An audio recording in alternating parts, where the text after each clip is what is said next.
This is the Good Neighbor Podcast, the place where local businesses and neighbors come together. I'm your host, Charlie McDermott. Welcome to episode number 690 of the Good Neighbor Podcast.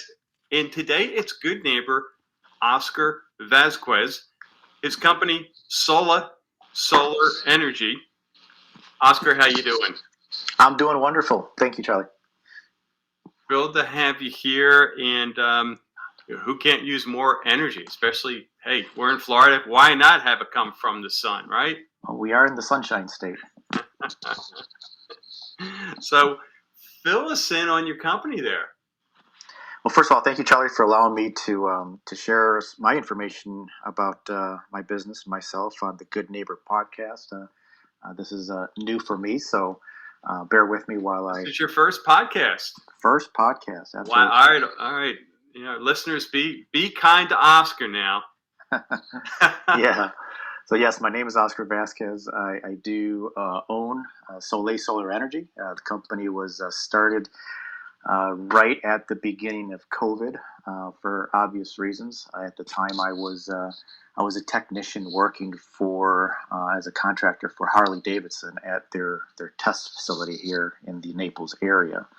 And when the Milwaukee factory shut down, we didn't have anything to test. So that kind of threw me into what do I do now kind of situation. And I thought, well, let me go ahead and do what I came to Florida to do originally, and that's to start my own business. Good for you. Good for you. And how kind of the journey then? You came from where, and how did you discover the solar component? Well, I grew up in Wisconsin, and spent the last 20 plus years in Illinois. And over the last 27 years, I've been an engineer, always in some technical type of position since I've been 18. And during that time period, I've also, ventured out and looked at and done other things. I was a volunteer, a deputy sheriff for a while, and I also became a licensed financial planner, which allowed me to help families, save for their future, get out of debt, teach them about finances, and kind of invest and protect their futures as well. So I've done a little of everything. I've always kept pretty busy, but my technical experience in automation, manufacturing, installation, customer service, tech support, all kind of helped me build all the skills required for me to have my own business today. So it's been a fun road, and I'm glad to be here in Florida. What I do now, I'm basically a solar broker. I don't work for a particular company. I don't have a boss. I don't work for any manufacturers, and I don't work for a finance company. So nobody's telling me what to sell. I sell what's best for my clients, right? So yeah. I offer the top solar products available today at direct-to-you wholesale pricing. Wow. So who might give us a feel for what your, if I can say, typical product or service is?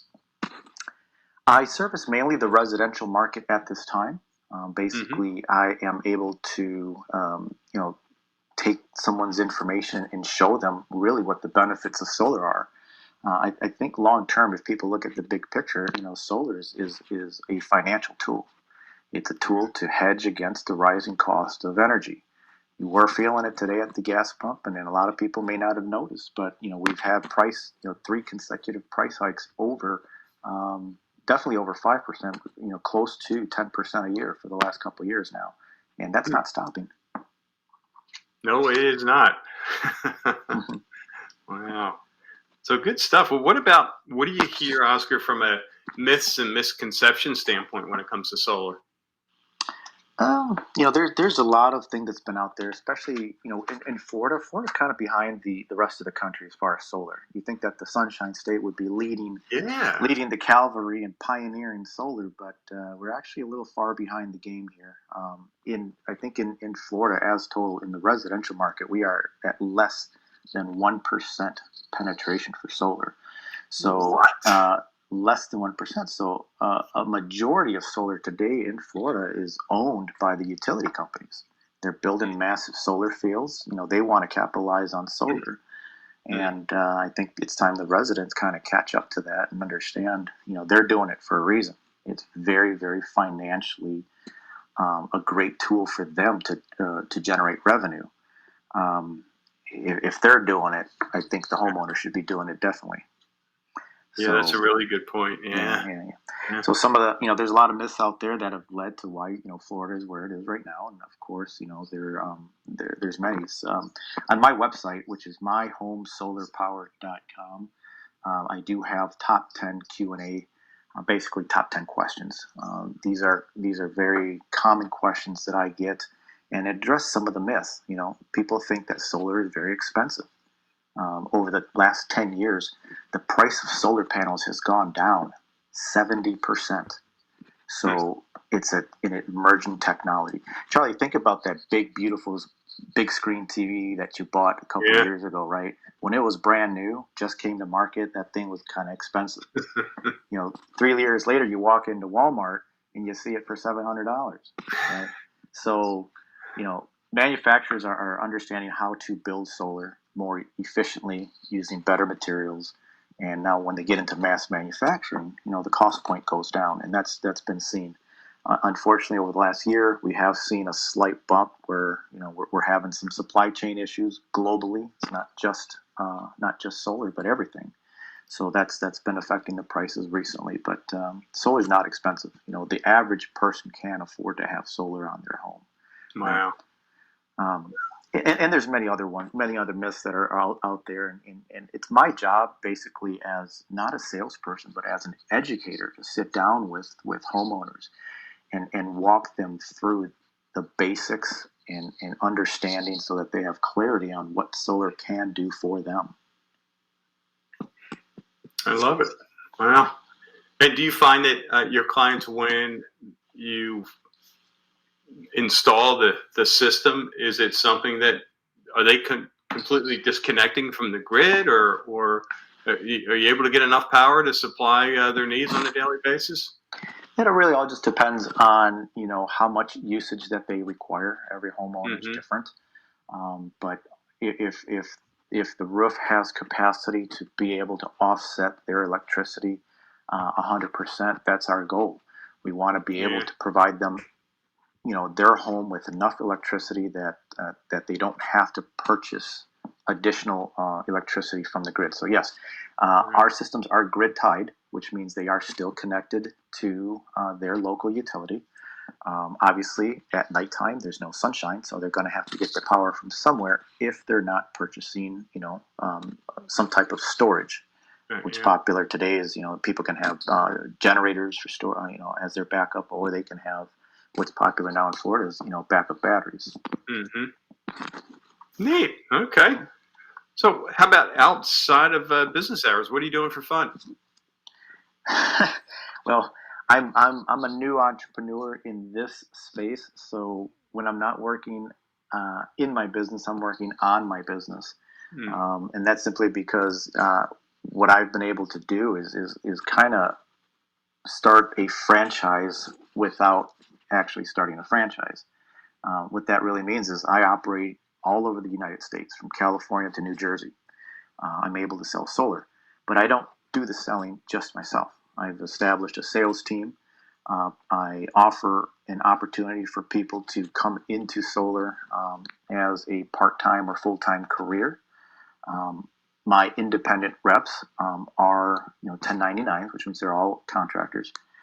But I, as a leader, I help motivate them. I provide them, with the access to the tools and software that they need, and the education for them to be able to go out on a part-time basis, make a great part-time income, or for somebody that's wanting to switch careers, which is kind of what I did. Coming into solar. Allow them to benefit from some success and teach them how they can kind of start running their own business as well. So I do a lot. So in my off time, I'm usually educating myself, learning new tools, new softwares, learning about the solar industry, learning about what's going on in government today, because there's a lot of changes happening even right here in Florida, and I'm always looking to see how I can, better improve my business and make this opportunity better for my sales team. Yeah. Yeah. Outside of work, Charlie, my girlfriend and I, we love dancing. We love to travel. We're world travelers. We try to vacation minimum 3 to 4 times a year. And, here in town, we're part of, dance groups. We take classes, and we're also part of a dance group. And we perform in little places in public. What kind of dance? So it's Latin dancing. Yeah. My girlfriend and I, we met in Chicago dancing, and it was that love that we've been doing it since. Yeah. So that's always fun to do. So between traveling and dancing and family and friends and just hanging out, enjoying Florida, like I said, this is only my 3rd summer in Florida, so I'm loving the area. I love the fact that there's always something going on. We socialize a lot, and I've also started a mastermind group here that we run, bi-weekly. Just networking with other like-minded professionals, people that want to improve their lives in one way or another. I'm also NLP certified, so my girlfriend and I take some of that information to help people better their lives as well. You are a man of many talents. My goodness. Always busy.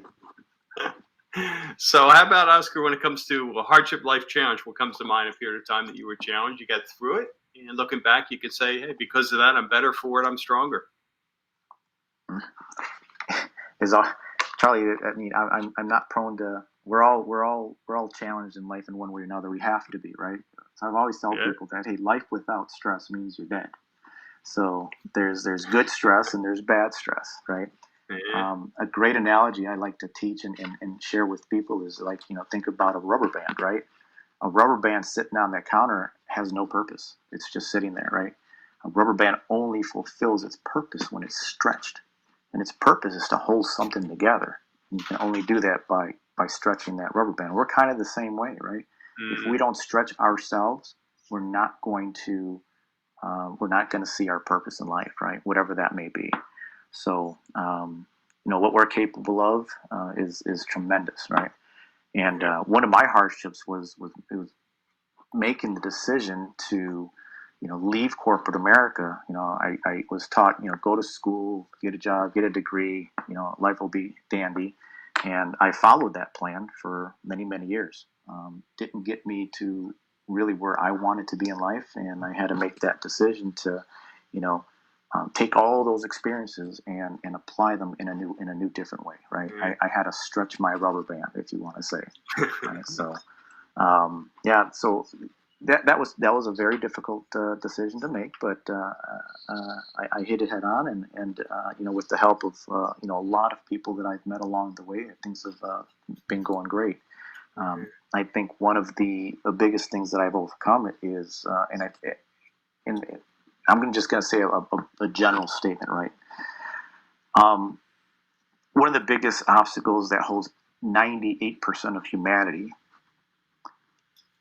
that holds them back, is overcoming rejection, right? Rejection is a killer of dreams, whether it's from family, whether it's from friends, whether it's from coworkers, community. People are more afraid complete strangers. Complete strangers, right? Even like, a complete stranger. I don't even know this guy, but if he rejects me, it's like it ruins your day, right? You feel terrible, right? So many people are more afraid of rejection than public speaking. They're more afraid of rejection than death, right? But I think when someone understands and learns how to overcome rejection, I was always a really shy person growing up.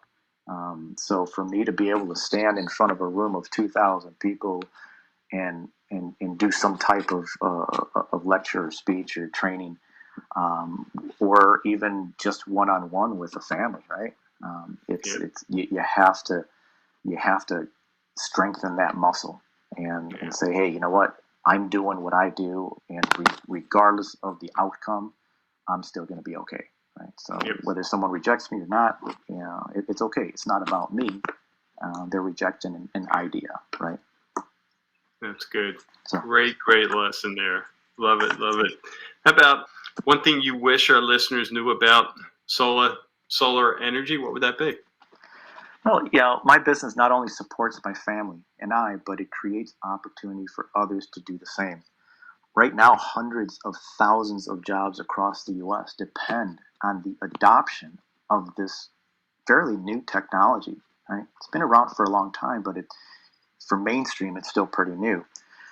These are jobs in manufacturing, engineering, supply chain, technical trades, financing, marketing, advertisement, even government jobs. Adopting to a new technology takes time at first, but when the masses really start to understand the benefits, it then becomes readily accepted and widely used. So most of Florida, like much of the U.S., is still at a very, very low market penetration. Please know that there's also organizations out there and old money industries that are fighting against solar. Right? Even laws have been created to benefit people with solar. Now those laws are being attacked because solar is now is seen as a competition. Right? Old paradigms are being forced to change. Through innovation and evolution, those who adapt and lead will stay focused and create a cleaner and more sustainable society for our home and us and generations to come. So, one of our financial partners created a short video series called Warriors of Light. And that's something anybody can find on YouTube. It's a great series. It's 5 or 6 short videos, and it really talks about the grassroots movement of the industry. It's a great series. I even put links to those on my website. So I'm one of those warriors. I'm bringing adoption of clean energy to homeowners across Florida and across the U.S. and one day internationally. So solar's not for everyone. There are some qualifications, but those who can go solar, it only makes sense. Yeah. We take a bill that let me ask you, Charlie, we've all been conditioned to pay that electric bill every single month. If you think about it, how long has the average person been paying that electric bill? Right? Since they've been on their own, since they moved out of their parents' house, right? For years and years and years, we've become in the habit of paying that bill every month. Yeah. Right? People really don't understand how that accumulates, and you add the cost of inflation to that bill. A $200 a month bill today, in 30 years with just 5% inflation, is over $190,000 in cash out of pocket after tax money that you're never going to get back. That's called a liability. And all we simply want to do is people to understand solar as a financial tool to hedge against those costs. If you can create your own power for a system that costs a fraction of what you're going to spend, it would only make sense to purchase the machine that makes your electricity, right? So I break it down pretty simple with my homeowners. I want them to understand, how the system works and understand financially how it benefits them, right? So I kind of educate and put the two together so that they have clarity on what solar can actually do, not just for them but for their community, how it benefits the grid, how it's going to help everybody in the future as more and more people go to electric vehicles. Today's grid just cannot support what's coming around the corner. Yeah. Well, Oscar, I know you've piqued a lot of interest for our listeners. I'm sure many of them want to get in touch. What's the best way for them to do so? They can always go to my website. It's myhomesolarpower.com, obviously. And they can also reach me at oscar@myhomesolarpower.com as well via email. My additional contact information is also on the website, so they can reach me there anytime. Super. Oscar, this has been great. You knocked it out of the park. Great job on your first ever podcast episode. Yeah, thank you so much. I get a little nervous. Some people can't tell, but I'm on the inside. I'm really nervous, and I just gotta do what I do best. Yep. I love solar. I'm passionate about it, and I just want everyone to benefit from it if they can. Yeah. Well, great message to get out there. Thanks for being on the show. Charlie, thank you so much for having me. Appreciate you. Thank you for listening to the Good Neighbor podcast. To nominate your favorite local business to be featured on the show, go to goodneighborpodcast.com. That's goodneighborpodcast.com, or call us at 239-224-4105.